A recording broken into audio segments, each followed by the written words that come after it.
Hello and welcome to the second video in the series. My name is Josh and I'm here to guide you through the Sportplan Animator tutorial. This week we're going to be looking at the different ways in which you can move a player and how to play back your well-created animations. In the previous video we looked at the general overview of the animator and how you can place icons. If you're unsure on how to do this, please go back and have a look at that video. So how do you move a player?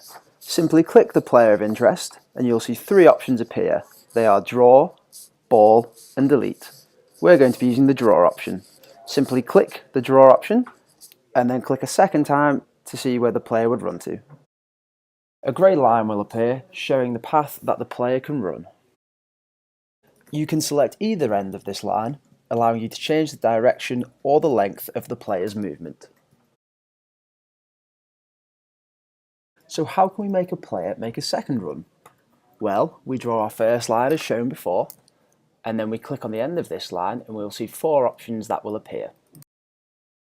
Again, we use the draw option and click again to make the secondary run. Now we have two ways that we can manipulate this line. We can move it from the middle or we can move it from the end of the second run.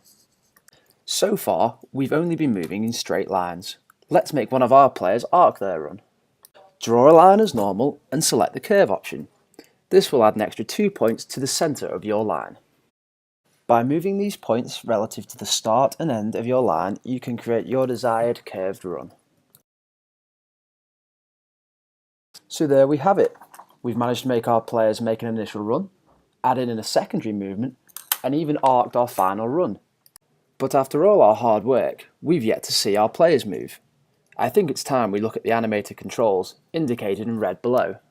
Here you have the option to play, stop, step forward, step back, end the animation, and rewind back to the beginning. This brings about the end of the second tutorial in this series. Keep a lookout for part 3, in which I demonstrate how to give a player the ball and the variety of options that a player in possession has.